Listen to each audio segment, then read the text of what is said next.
नमस्कार. मी research analyst Amit Pande तुमच्या सगळ्यांचं प्रॉफिट युनिच्या या यूट्यूब चॅनलमध्ये स्वागत करत आहे. तर आज आपण बघणार आहे की उद्या निफ्टी एक्सपायरीच्या दिवशी मार्केटमध्ये निफ्टीमध्ये कसं ट्रेड होऊ शकते. आज मार्केटमध्ये जे मोमेंटम झालं ते कसं झालं आणि आपण आज काय ट्रेड केलं होतं. आज आपला फर्स्ट हाफमध्ये एक स्टॉप लॉस पण हिट झाला होता. मग सेकंड हाफमध्ये आपल्याला एक काय अपॉर्च्युनिटी भेटली ते पण आपण डिस्कस करणार आहे.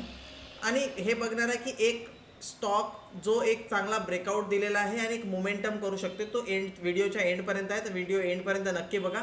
तिथे मी एक स्टॉक डिस्कस केलेला आहे स्विंग ट्रेडिंगमध्ये जो एक चांगला मोमेंटम देऊ शकते येणाऱ्या टाईममध्ये. तर लेट स्टार्ट विथ निफ्टीमध्ये बघूया आपण 5 मिनिट टाईम फ्रेममध्ये आज झालं काय नेमकं. आज फर्स्ट पहिलीच एक मोठी कॅन्डल बनली. त्याच्यानंतर मार्केट जे आहे या कॅन्डलच्या 50% हायला ब्रेक नाही करू शकलं निफ्टीमध्ये.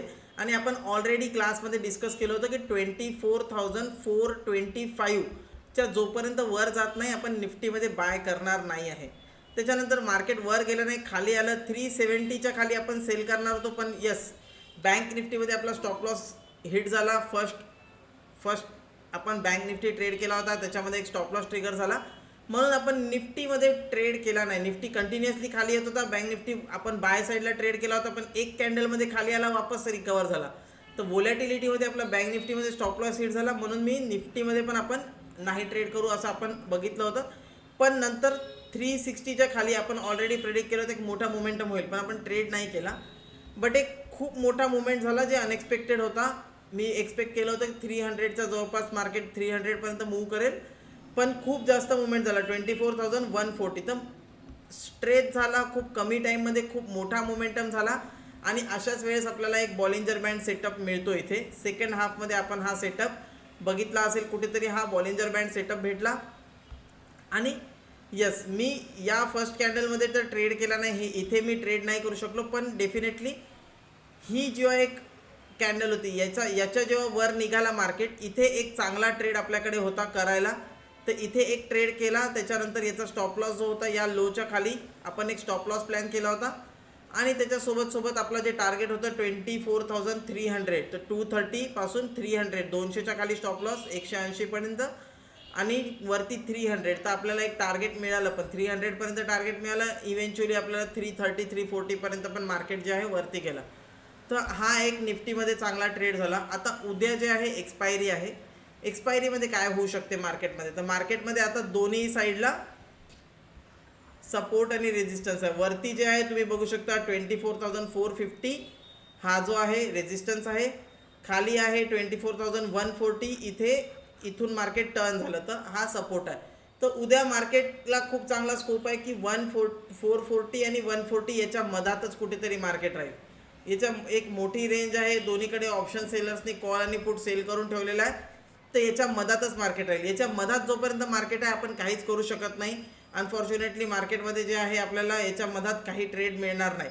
पण यस, एक्सपायरी आहे. जर मार्केट हळूहळू वर गेलं 24,400च्या जवळपास मार्केट गेलं आणि 1.5 ते 2च्या मधात मार्केट 24,400च्या तिथे ट्रेड करत आहे आणि ब्रेकआउट द्यायचा ट्राय करत आहे, तर तिथे आपण एक झिरो कॉल ट्राय करू शकतो बाय करायला. किंवा खालच्या साईडला 24,200च्या जवळपास मार्केट समजा ब्रेक करायचं ट्राय करताय, ते पण 1.5 ते 2 वाजताच्या दरम्यान जर 24,200चा लेवल ब्रेक करायचं ट्राय करताय तर इथे आपण झिरो कॉल ट्राय करू शकतो.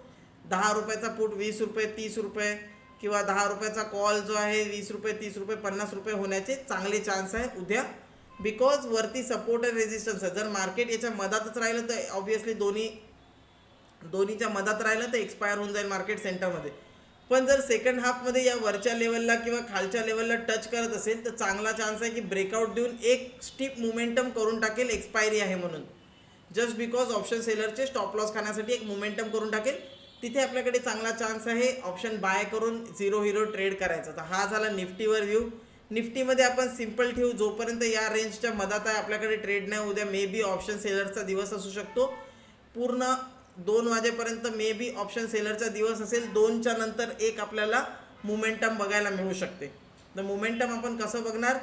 जर 24,400च्या वर निघत असेल तर किंवा 24,200च्या खाली निघत असेल तर 400 आणि 200 याच्या मदत आपण काहीच करणार नाही आहे निफ्टीमध्ये. बँक निफ्टी बघूया. बँक निफ्टी एक खूप फर्स्ट कॅन्डलच खूप मोठी मुवमेंट केली, त्याच्यानंतर यस हे पण 50% ब्रेक नाही करू शकला. इथे आपण एक बाय ट्रेड आयडेंटिफाय केलं होतं 24,300च्या वर गेल्यावर आपण बाय करू असं आयडेंटिफाय केलं होतं. पण यस सेकंड कॅन्डलमध्येच मार्केट खाली आला, आपला स्टॉप लॉस हिट झाला, त्याच्यानंतर आपण काही सेकंड ट्रेड बँक निफ्टीमध्ये पाहिला नाही. आणि आपण हे पण डिस्कस केलं होतं 52,200च्या खाली गेला तर 52,000पर्यंत टार्गेट बघायला मिळेल. पण यस ते पण झालं नाही. 52,200च्या खाली गेला, फक्त 100 पॉईंट आपल्याला खाली बघायला मिळालं. नंतर मार्केट जे साईडवेज टू रेंज बाउंड झालं आणि आता 52,200च्या जवळपास बंद झालेला आहे. यस बँक निफ्टी थोडाफार निगेटिव्ह आहे माझ्यासाठी. मी एक्सपेक्ट करत आहे की मार्केट जे आहे 52,000पर्यंत खाली येऊ शकते, पण याची एक्सपायरी झालेली आहे. आता निफ्टीकडे अपॉर्च्युनिटी आहे. जर निफ्टी खाली आला तर बँक निफ्टीसुद्धा खाली येईल. 52,000पर्यंत एक टार्गेट बँक निफ्टीमध्ये येऊ शकते. स्टॉप लॉस आता आपण कुठे ठेवणार आहे 52,350च्या वर. जोपर्यंत 52,350च्या वर मार्केट निघत नाही तोपर्यंत आपण बायचा कोणता पण ट्रेड घेणार नाही आहे. वरती जर गेलं तरी आपण सेल करायचा, एक सेल साईडला आपण टर्न झालं तर सेल करणार आहे, किंवा फ्लॅट उघडलं याला ब्रेक केला तरी आपण सेल साईडला ट्रेड प्लॅन करू. जर तुम्ही कालचा व्हिडिओ पाहिला असेल निफ्टीमध्ये पण मी तुम्हाला एक गोष्ट सांगितली होती की जर निफ्टीमध्ये सेलिंग आलं आणि जर यू टर्न भेटला तर आपण बाय अपॉर्च्युनिटी सर्च करणार आहे. यस ती आपल्याला आज भेटली आणि एक चांगला ट्रेड भेटला. Now let's come to the स्टॉकवर डिस्कशन करूया. हा एक स्टॉक मला चांगला वाटत आहे. SBI कार्ड तुम्ही बघू शकता, एक मोमेंटम नंतर एक चांगला ब्रेकआउट दिलेला आहे आणि क्लोजसुद्धा 740च्या वर दिलेला आहे. तर याला बाय कधी करायचं? जर हा 745च्या वर जर गॅप डाऊन ओपन नाही झाला, 745च्या वर जर याने ट्रेड करणं चालू केलं तर तुम्ही स्टॉप लॉस ठेवणार 730ला तुम्ही स्टॉप लॉस लावू शकता. आणि याचं टार्गेट जे आहे 765, स्विंग ट्रेडिंगचं टार्गेट आहे 765चं टार्गेट आणि 730चा स्टॉप लॉस. एक चांगला स्टॉक वाटत आहे. पोझिशनल पण ज्यांना बाय करायचं आहे, फॉर एक्झाम्पल त्यांना लॉंग टर्मसाठी थोडासा बाय करायला बघत आहे, तर तुम्ही बघू शकता इथे एक जे आहे ट्रेंड लाईन जो आहे, ट्रेंड लाईनचा सुद्धा ब्रेकआउट झालेला आहे. तर याचा ट्रेंड लाईनचा जो स्टॉप लॉस असेल तो 700च्या खाली स्टॉप लॉस असेल, 745ला बाय करा. आणि याचं टार्गेट 790 किंवा 810पर्यंत पण थोडंसं तुम्हाला पोझिशनल टार्गेट भेटू शकते. पण शॉर्ट टर्मचं जे टार्गेट आहे ते तुम्हाला सांगतो 730च्या स्टॉप लॉसने तुम्ही बाय करू शकता. 730च्या स्टॉप लॉसनी 765पर्यंत इमिडिएटली तुम्हाला 1 ते 2 आठवड्यामध्ये टार्गेट याच्यामध्ये भेटू शकेल. आय होप तुम्हाला व्हिडिओ आवडला असेल. व्हिडिओ आवडला असेल तर डेफिनेटली व्हिडिओला लाईक करा, कमेंट करा तुम्हाला काय अजून इम्प्रूव्हमेंट पाहिजे, काय अजून इन्क्लूड करू शकतो आपण. आता आपण निफ्टी बँक निफ्टी आणि एक स्टॉक इन्क्लूड करत आहे. आणि यस मी होप करत आहे 200 लाईक्स या व्हिडिओवर, ते तुम्ही कंप्लीट करूनच टाका. आणि यस डेफिनेटली सबस्क्राईब करा चॅनलला. आपण 3000 सबस्क्रायबरच्या खूप जवळ आहे, तर चॅनलला सबस्क्राईब करा. 3000 सबस्क्रायबर कंप्लीट झाल्यावर आपण एक एज्युकेशनल स्ट्रॅटेजीवर व्हिडिओ घेऊन येणार आहे. तो व्हिडिओ तुम्हाला लवकरात लवकर बघायचा असेल तर यस सबस्क्राईब करा चॅनलला आणि नोटिफिकेशन बेल ऑन करून घ्या, म्हणजे तुम्हाला नोटिफिकेशन येत राहील व्हिडिओजचे. भेटूया नेक्स्ट व्हिडिओमध्ये, तोपर्यंत बाय बाय.